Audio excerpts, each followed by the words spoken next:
ሰላም እንዴት ናችሁ? ውድ የቻናላችን ቤተሰቦች በያላችሁበት ሰላማችሁ ይብዛ።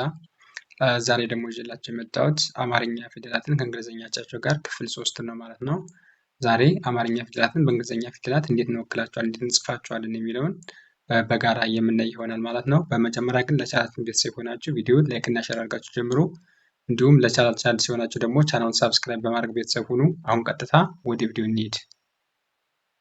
ዛሬ ደግሞ ይዤላችሁ የመጣሁት የአማርኛ ፊደላትን በእንግሊዝኛ ፊደላት እንዴት እንጽፋቸዋለን የሚለውን የማሳያችሁ ይሆናል ማለት ነው።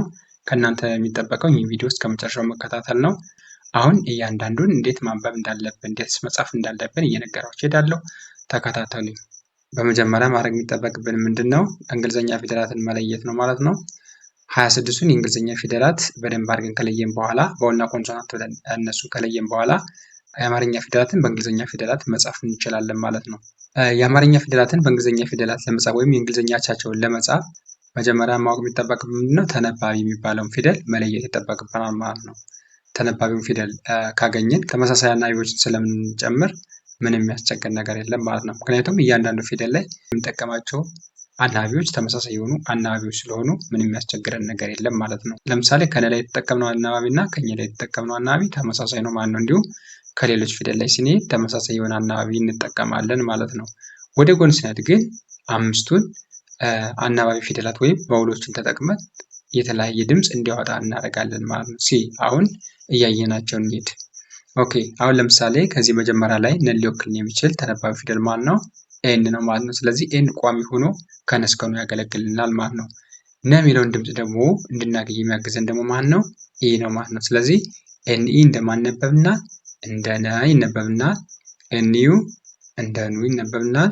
ኤን አይ ደግሞ እንደ ኒ ይነበብናል። ኤንኤ እንደ ና ይነበብናል። ኤንኢ እንደ ኒ ይነበብናል። ኤን ብቻዋን እንደ ን ትነበብናለች። ኤንኦ እንደ ኑ ይነበባል ማለት ነው። ኦኬ ስለዚህ መጀመሪያ ማወቅ የሚጠበቅብን ምንድነው? ተነባቢ ፊደል ከለየንን አናባቢ አጠቃላይ ከሁሉም ፊደል ላይ እነዚህን አናባቢዎች እንጠቀማለን ማለት ነው። ከሀሌታው እስከ መጨረሻው ብትሄዱ ተመሳሳይ የሆነ አናባቢዎችን ነው የምንጠቀም ማለት ነው። ምናልባት የመጀመሪያ ድምፆች ሶስቱ የሀ ዝርያዎች የተለየ ፊደል ሊጠቀሙ ይችላሉ፣ የተለየ አናባቢ ሊጠቀሙ ይችላሉ ማለት ነው። ምክንያቱም የመጀመሪያ ፊደል እና አራተኛ ፊደል ሀ ተመሳሳይ የሆነ አናባቢ ስለሚጠቀም ማለት ነው። ኤን ኤን ነው የሚጠቀሙ ኤች ኤ ሀን ነው የሚወክልን። አራተኛ ላይ ስነድብ ሀ የሚለው ኤች ኤ ነው የሚጠቀም ማለት ነው። ከዛ ውጭ ባለው ግን አጠቃላይ ሁሉም የመጀመሪያ ድምፆች ኤን ይጠቀማሉ። ሁለተኛ ድምፆች ደግሞ ዩ ነው የሚጠቀሙት። ሶስተኛ ድምፆች አይ ነው። አራተኛ ኤ፣ አምስተኛ ኢ፣ ስድስት ምንም አናባቢ ፊደል የላቸውም።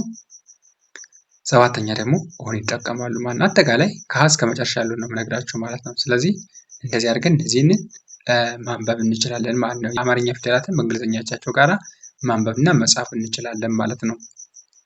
ኦኬ እስኪ አሁን አብረን እያነበብናቸው እንሂድ።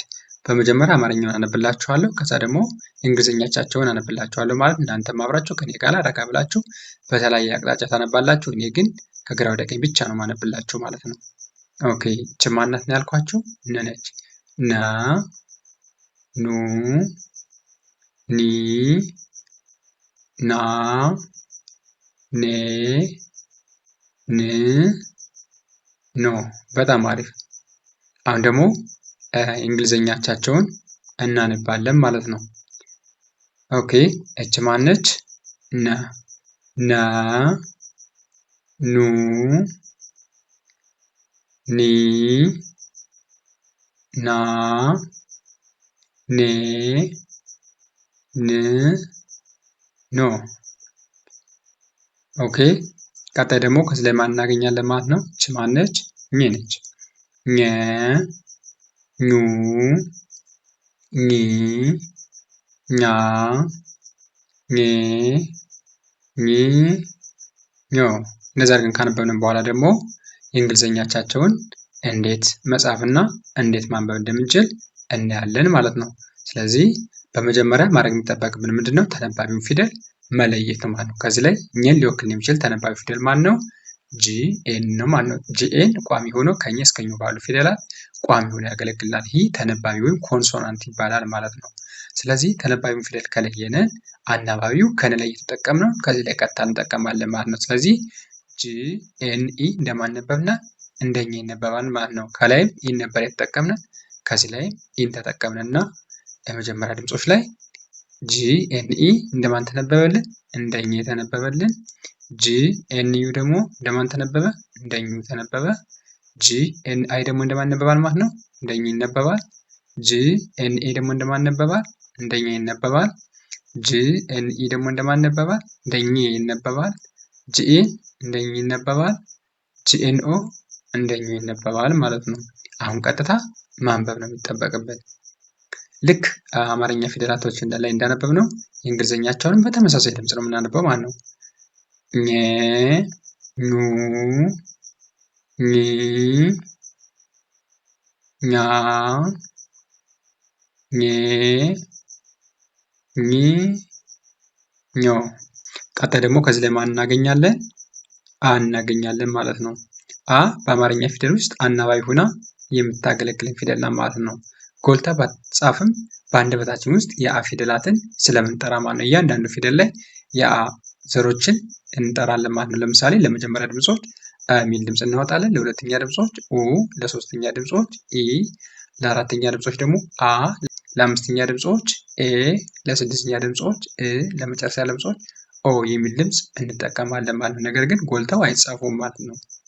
ከእንግሊዝኛ ፊደል ላይ ከዚህ አናባቢው እና ተነባቢው ጎልቶ ይጻፋል፣ በአንድ ላይ ይጻፋል ማለት ነው። ነገር ግን በአማርኛ ፊደል ላይ ግን አይጻፉም።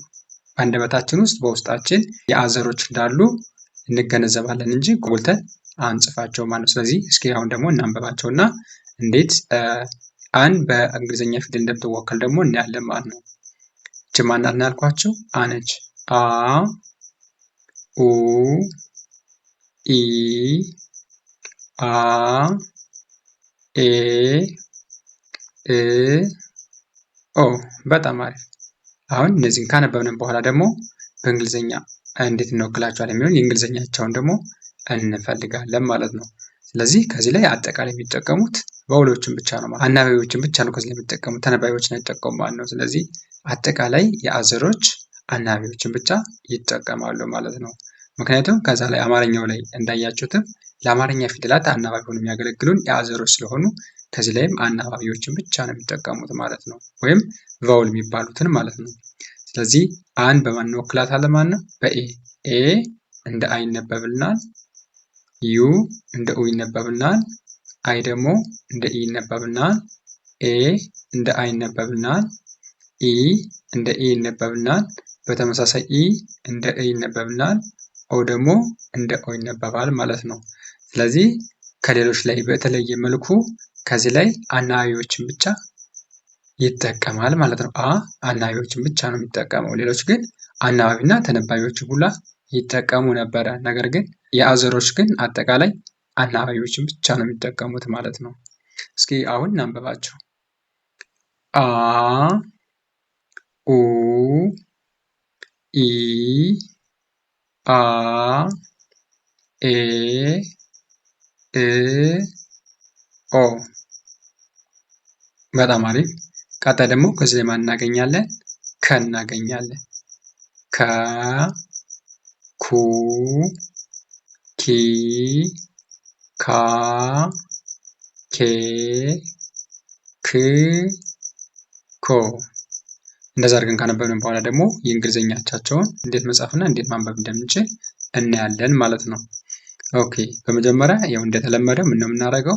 ተነባቢውን ወይም ኮንሶናንት የሚባለውን እንለያለን ማለት ነው። ማነው ተነባቢው? ከዚህ ላይ ኬ ነው ማለት ነው።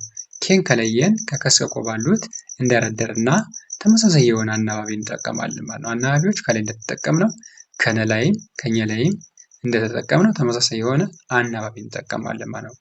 ለምሳሌ ኬን ካገኘን ተነባቢውን ኬን ካገኘን እንደ ከ እንዲነበብ የሚያግዘን ደግሞ ማለት ነው ኢ ነው ማለት ነው። ስለዚህ ኬኢ እንደ ከ ይነበብልናል። ኬዩ ደግሞ እንደ ኩ ይነበብልናል። ኬአይ እንደ ኬ ይነበብልናል። ኬኤ እንደ ካ ይነበብልናል። ኬኢ እንደ ኬ ይነበብልናል። ኬ ብቻዋን እንደ ክ ትነበብልናለች። ኬኦ እንደ ኮ ይነበባል ማለት ነው። በጣም አሪፍ። አሁን ደግሞ እስኪ እናንበባቸው። ልክ ከላይ አማርኛው እንዳነበብነው ከዚህ ላይም ስናነብ ተመሳሳይ የሆነ ድምፅ ነው የሚወጣው ማለት ነው። ምክንያቱም እነዚህ የእንግሊዝኛ አቻቸው ስለሆኑ ማለት ነው። እሺ እቺ ማነች? ከ ነች። ከ ኩ ኪ ካ ኬ ክ ኮ። በጣም አሪፍ። ቀጣይና ዛሬ የመጨረሻ አድርጌ ይዤላችሁ የመጣው ማነች? እቺ ሀ ነች። ሀ ሁ ሂ ሃ ሄ ህ ሆ። ኦኬ እንደዚህ ካነበብን በኋላ ደግሞ የእንግሊዝኛ አቻቸውን እንፈልጋለን ማለት ነው። በእንግሊዝኛ ፊደላት እንዴት እንደሚጻፉና እንዴት እንደሚነበቡ እናያለን ማለት ነው። በመጀመሪያ ማድረግ የሚጠበቅብን አሁንም በተመሳሳይ ተነባቢ ፊደሉን መለየት ነው። ተነባቢ ፊደሉ ማን ነው? ከዚህ ላይ ኤች ነው ማለት ኤች ተነባቢ ፊደል ነው። ኤችን ካገኘን ኤችን ከመጀመሪያው ከሀ እስከ ሆ ባሉት ቋሚ አድርገን እንጽፈዋለን ማለት ነው። ምክንያቱም የማይለወጥ ተነባቢ ፊደል ብቻ ነው ማለት ነው። አናባቢዎች ይቀያየራሉ። ስለዚህ ኤችን ካገኘን ሀ የሚለውን ድምፅ ደግሞ እንድናወጣ የሚያግዘን ደግሞ ማን ነው? ኢ ነው ማለት ነው። ስለዚህ ኤች ኢ እንደማን ይነበብልናል? እንደ ሀ ይነበብልናል። ኤች ዩ እንደ ሁ ይነበብልናል። ኤች አይ ደግሞ እንደ ሂ ይነበብልናል። ኤች ኤ እንደ ሀ ይነበብልናል። ኤች ኢ እንደ ሄ ይነበብልናል። ኤች ብቻዋን እንደ ህ ትነበብልናለች። ኤች ኦ እንደ ሆ ይነበባል ማለት ነው። ኦኬ እንደዚህ እያደረጋችሁ እያነበባችሁ መለማመድ ይጠበቅባችኋል ማለት ነው። ምክንያቱም አማርኛ ፊደላትን በእንግሊዝኛ ፊደላት ለመጻፍም ሆነ ለማንበብ መጀመሪያ ላይ እንደነገርኳችሁ የእንግሊዝኛ ፊደላትን 26ቱን የእንግሊዝኛ ፊደላት ጠንቀቅ አድርጋችሁ ማወቅ ይጠበቅባችኋል ማለት ነው። እነሱን ከለያችሁ በኋላ ደግሞ በውልና ኮንሶናንት ብላችሁ ነጥላችሁ በደንብ ከተገነዘባችሁ በኋላ የአማርኛ ፊደላትን እንግሊዝኛ አቻቸውን ለማግኘት በጣም ቀላል ነው ማለት ነው። በጣም ቀላልና ቀላል ነው። ስለዚህ እነሱን ካጠናችሁ በኋላ ቀጣይ ደግሞ ተነባቢ ፊደላትን ትለያላችሁ። እያንዳንዱ ፊደል ተነባቢ ፊደል ትለዩና ከዛ ተመሳሳይ የሆነ አናባቢ ስለምትጠቀሙ ምንም የሚያስቸግራችሁ ነገር የለም ማለት ነው። እንደዚህ እያደረጋችሁ ተለማመዱ። ዛሬ ይዤላችሁ የመጣው ቪዲዮ ይህን ይመስላል። ቪዲዮ ከተመቻችሁ ቪዲዮ ላይክ፣ ሼር እና ሰብስክራይብ ማድረጋችሁ እንዳትረሱ። እንዲሁም ኦንላይን መማር ለምትፈልጉ ታች ላይ በማስቀምጥላችሁ ስልክ ቁጥር በ0918034685 ላይ በኢሞ በቴሌግራም እና በዋትሳፕ በመደወል ትምህርታቸውን መከታተል ትችላላችሁ። ዛሬ ይዤላችሁ የመጣው ቪዲዮ ይህን ይመስል ነበር። ቀጣይ ደግሞ በሌሎች ቪዲዮስ እስከምንገናኝ መልካም ጊዜ፣ ቸርን ሰንብት።